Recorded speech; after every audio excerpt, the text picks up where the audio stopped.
Okay, so let's briefly talk about angles and angle addition. And honestly, this one and the segments go pretty hand in hand because they're very, very similar, if not completely similar to each other. But today we're going to look at algebraic using algebra to find the measure of angles.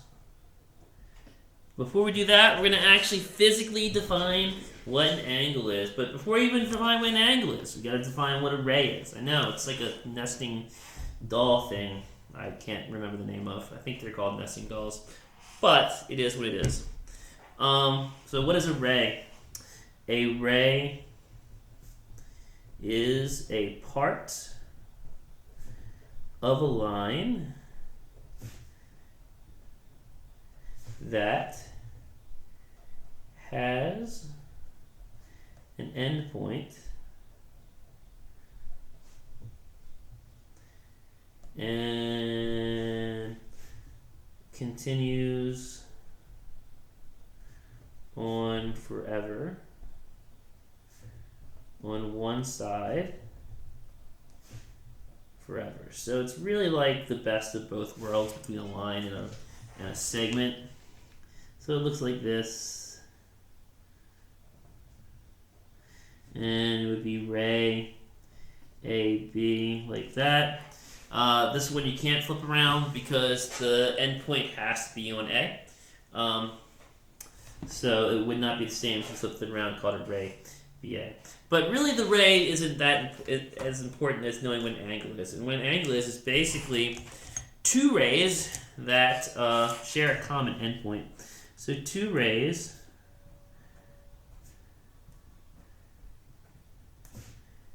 that share a common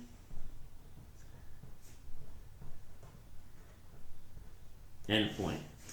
And that common endpoint we call a vertex. So it looks like this.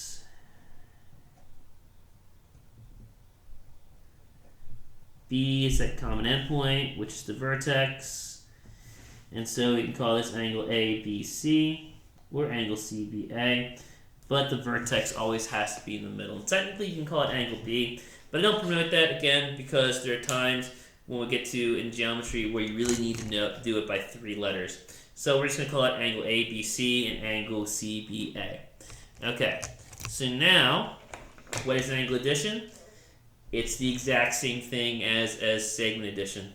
You're going to take the angles of the two smallest ones, AOB, in this case, AOB, plus the measure of angle COB, and that's going to equal the total of the whole angle AOC.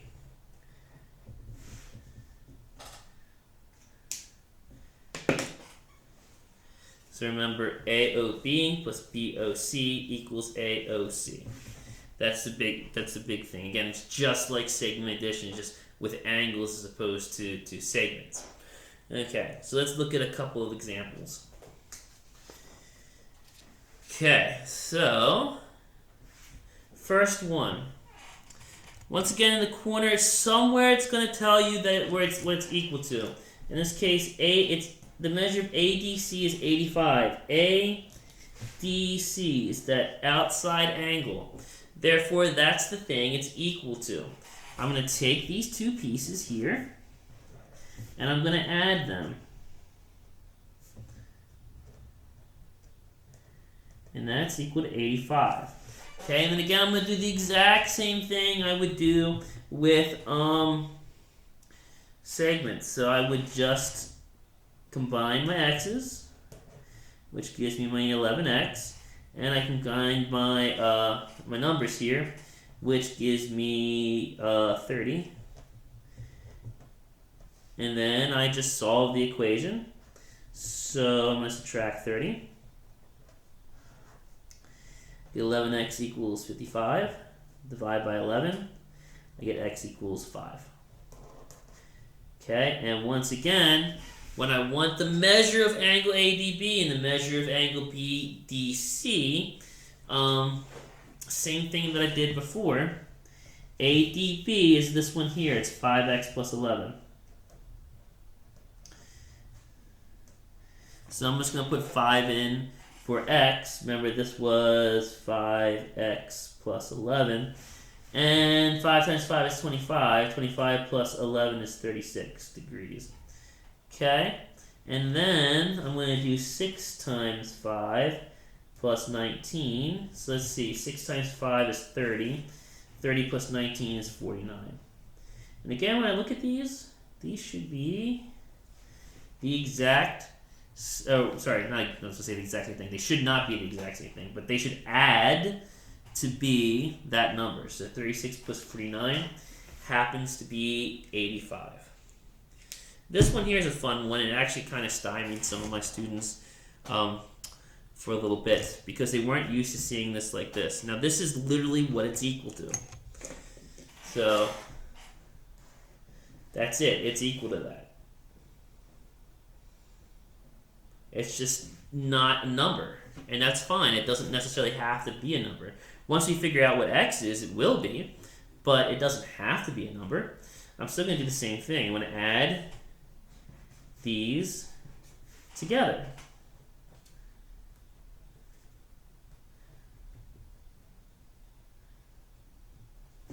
So let's see. The same thing. Now I'm going to leave this side alone. I'm going to condense everything on this side first. So 5x, 6x, and 7x. 11, so it's 18x. Let's see, 12, 2, and minus 5. So 14 minus 5 is 9. Now that I got that all condensed, now I'm going to go ahead and bring everything to one side. So subtract 16x.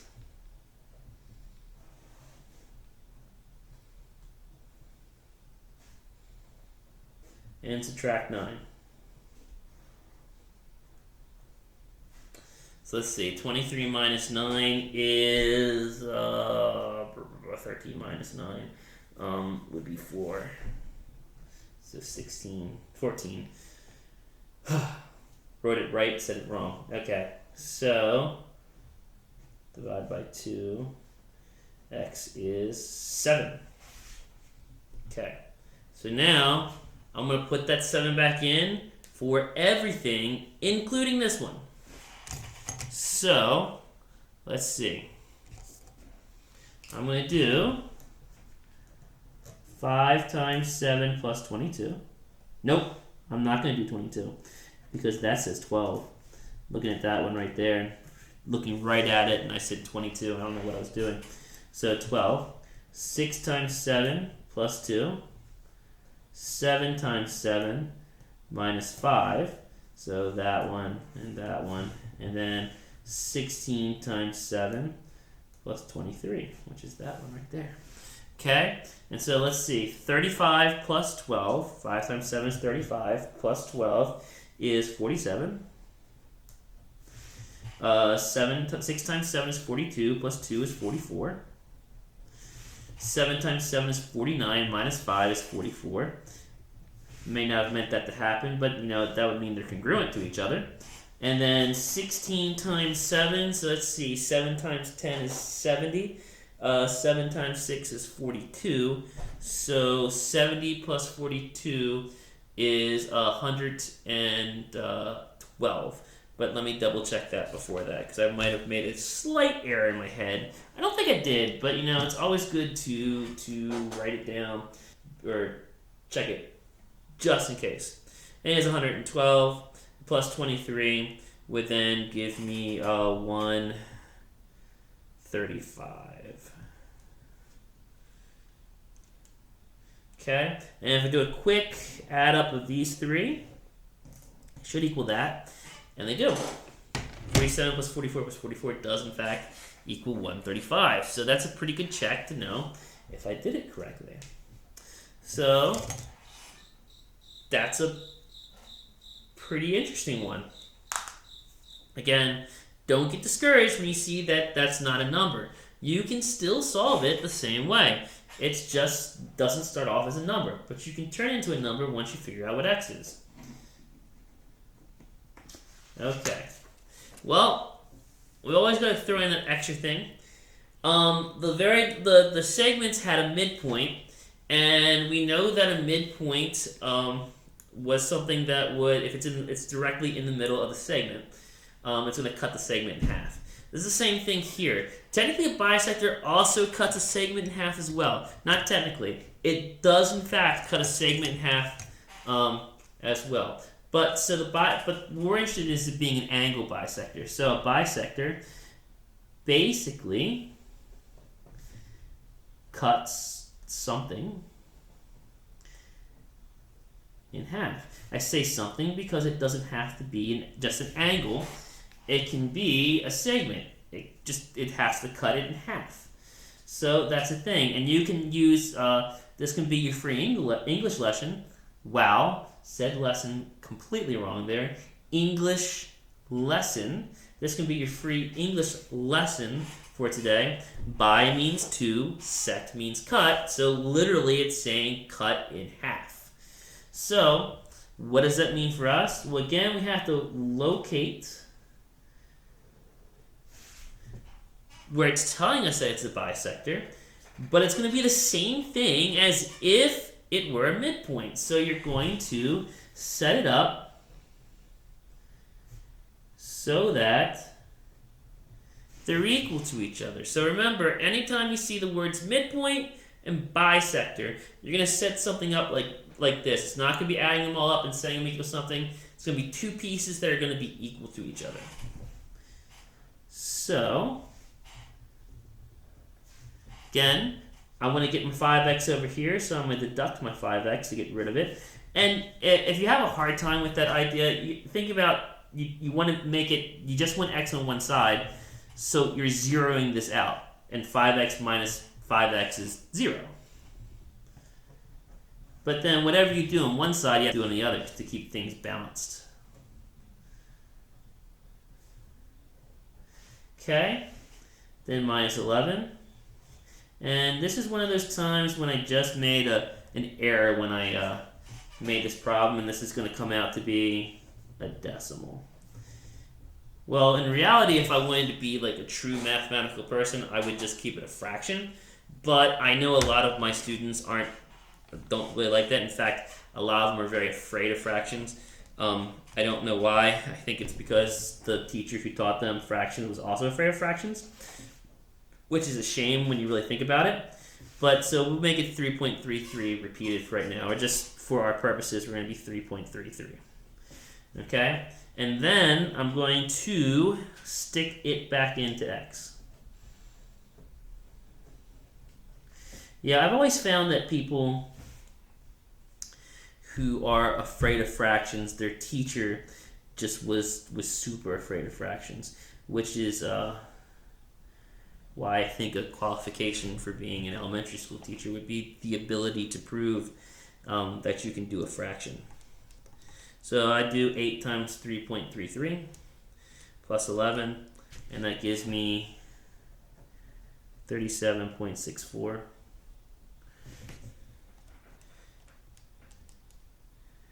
And then technically it's off a little bit. I'm going to just make it 37.64. I could theoretically make them both 37.65, but we'll keep it like this. And then we're going to add them together. So that's going to give me 75.28. And the reason why they might have been slightly different was because of the rounding error that happens there. Okay, here's another kind of really interesting one. This time, they're all x's. So in my last video, I did one where there was a y at the end. So it was x, x, y.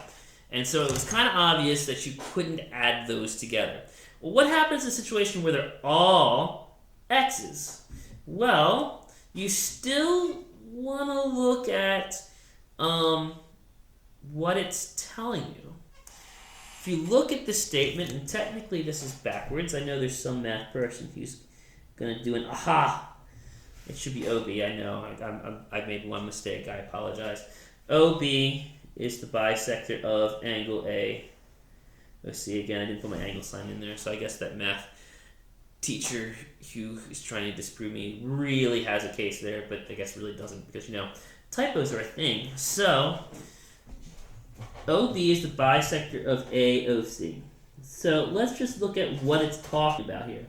AOC is just that portion right there. So, AOC, just that portion. That's all I want to focus on. You see how this portion is outside of that? I don't want to include it in my calculations yet. Now, that's not to say that eventually it won't come into play in some way, and it will, but since OB is the bisector of angle AOC, these are the only two I want to look at because these are the ones that are in AOC. So, since it's bisecting, well then,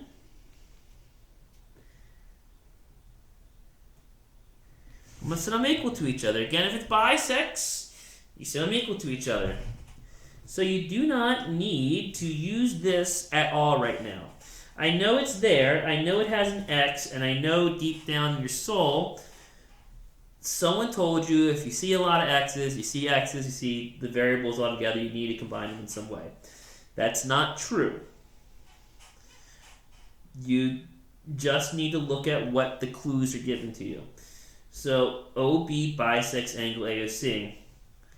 These two are the ones you need to focus on. These two are the ones you need to solve with.